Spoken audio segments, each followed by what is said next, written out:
জঙ্গলের রাজত্ব মানেই শক্তি, গতি আর বেঁচে থাকার লড়াই। কিন্তু জানেন কি, কিছু প্রাণী আছে যারা একা কিছুই না, অথচ দলবদ্ধ হলে জঙ্গল কাঁপিয়ে তোলে।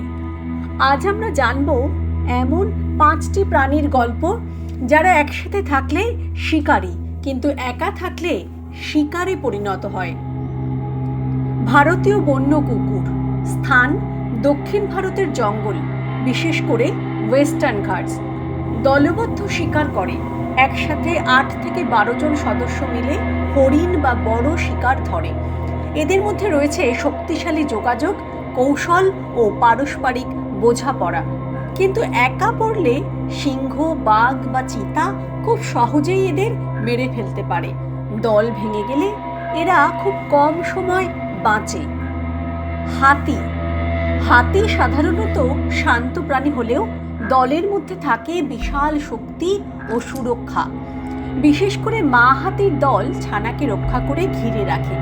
কিন্তু একা হাতি, বিশেষ করে পুরুষ হাতি, হিংস্র হয়ে ওঠে ও সহজেই মানুষের সংঘর্ষে জড়িয়ে পড়ে। বাঘের মতো শিকারীও সুযোগ পেলে ছোট বা অসুস্থ একা হাতির উপর আক্রমণ করে। ময়ূর। যদিও অনেকেই ভাবেন ময়ূর নিরীহ পাখি, তবে দলবদ্ধভাবে চলার কারণে এরা বনের ছোট শিকারীদের হাত থেকে বাঁচে। দলবদ্ধ হলে তারা আশেপাশে নজর রাখে ও বিপদের সংকেত দেয়। একা পড়লে বন বিড়াল, বন সাপ বা ঈগলের মতো শিকারীর হাতে সহজেই মারা যায়। বন মহিষ। বন মহিষ হচ্ছে ভারতে পাওয়া সবচেয়ে বড় গবাদি পশু। শক্তিশালী হলেও একা থাকলে বাঘের মতো বড় শিকারীর কাছে পরাজিত হয়। দলবদ্ধ থাকলে বাঘকেও তারা তাড়িয়ে দেয়, বিশেষ করে যখন বাচ্চা মহিষ থাকে। বানর।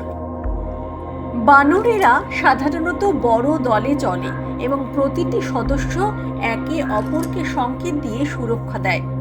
দল থেকে বিচ্ছিন্ন হয়ে গেলে খুব দ্রুতই শিকারের শিকার হয় বা খাদ্য সংকটে পড়ে। অনেক বানর একা পড়ে আত্মঘাতী হয়ে পড়ে মানসিক চাপে। প্রকৃতি আমাদের শেখায় একতাই শক্তি। এই প্রাণীগুলো আমাদের দেখায় কিভাবে দলবদ্ধতা জীবন বাঁচাতে পারে। আজকের ভিডিওতে আপনি কোন প্রাণীর কাহিনী সবচেয়ে বেশি অনুভব করলেন, নিচে কমেন্টে লিখে জানান। ভিডিওটা ভালো লাগলে এখনই লাইক করুন আর বন্ধুদের সাথে শেয়ার করুন। এমন আরও রোমাঞ্চকর ভিডিওর জন্য অ্যানিমালস নেচার চ্যানেলটি সাবস্ক্রাইব করতে ভুলবেন না।